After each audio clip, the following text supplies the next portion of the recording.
Get your free copy of the complete tutorial at www.teachucomp.com/free. Many people must insert or delete worksheets in a workbook when using Excel. To insert a single new worksheet to the right of the currently selected worksheet, click the New Sheet button at the right end of the spreadsheet name tabs.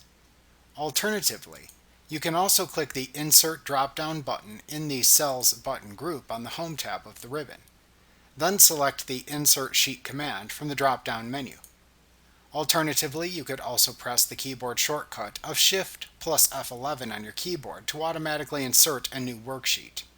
If using these last two methods, however, note that the new worksheets are always inserted to the left of the active worksheet, whose name appears in color and bolded when the sheet is inserted. Deleting worksheets you no longer use helps reduce worksheet clutter in workbooks. To delete worksheets in Excel, select the Worksheet name tabs of the sheet or the sheets to delete. Then click the Delete button in the Cells button group on the Home tab of the ribbon. Then click the Delete Sheet command from the button's drop-down menu to delete the selected worksheets.